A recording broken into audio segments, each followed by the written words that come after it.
Hi, I'm Chris Rylander, author of The Fourth Stall, and tonight I'm going to be answering some questions. The first thing I bring with me is a lighter, for obvious reasons. You need to make fire to stay warm, or for light, or to cook things. The second thing I bring with me is a textbook. And, not because it's important to know geography in an adventure situation, or because I want to do math for fun or anything, but because there is an awful lot of paper in textbooks that you can burn should you be stuck in the Arctic or the desert, someplace where there's not a lot of things to burn. The next thing I bring with me is one of these. Now, if you can get yourself one of these, they're good because, first, they're good companionship, and second of all, should you be caught in a situation where there's some sort of terrifying creature after you, these make good diversions, so you can get away. I'd also want to bring a cell phone, obviously. There's so many movies and books I've read where someone could so easily get out of a tricky situation if all they have is a cell phone. The last thing I bring with me is my good friend Deerhead Carl, because really, no matter how bad things get, you'd have Deerhead Carl and you could look at him and say, well, at least I still have arms and legs and am not made of rubber. The most obvious thing that inspired the Fourth Stall is the Godfather movies. Essentially, the Fourth Stall is like the Godfather movies, but set in grade school and middle school. Also, noir movies like Chinatown and detective novels helped inspire the Fourth Stall. The setting was inspired by my old elementary school that I attended, and some of the characters, such as Kitten from the Fourth Stall, who's known as the craziest kid in school, essentially, was inspired by a kid I went to school with who actually was basically insane. One day he snapped and threatened to stab somebody with a compass, and he never returned.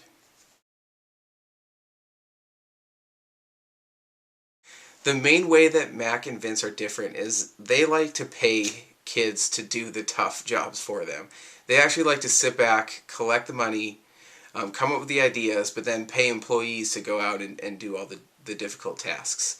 However, they won't back down from a challenge, and if the going gets tough, they have no problem rolling up their sleeves and doing some of those more difficult things themselves. They'll get into fights, they'll chase down kids to interrogate, they'll do what it takes. The first one is very obvious. I'd want Kitten with me. Kitten is one of the smaller, meeker kids in the school in the Fourth Stall. However, he's also a psychopath.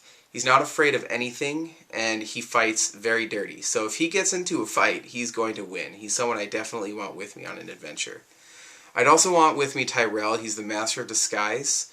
He's good at sneaking into places. If there's some place you need to get into, Tyrell will get you there. Also, Joe. Joe's very strong, very reliable. He's a great person to have on an adventure with you.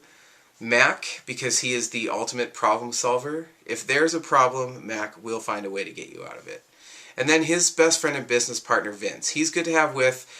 He's actually not very good at confrontations or pressure situations, but he is very practical.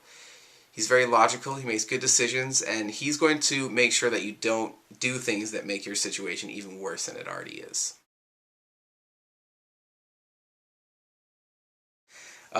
What's next for Mac and Vince is they come across another tough customer, and this one is an older girl, and she's kind of dark and mysterious, and she tells a lot of lies. Mac starts catching her in a lot of lies, and they really struggle trying to figure out why she's messing with them. Is she good or is she bad? Other things that are coming up for Mac and Vince is the principals of the school start to become a greater threat for Mac and Vince. There's even a possibility that they lose their office in the Fourth Stall and that their business might be shut down forever. So the school becomes more of a challenge to them, more important to the story as opposed to just a place where they operate their business.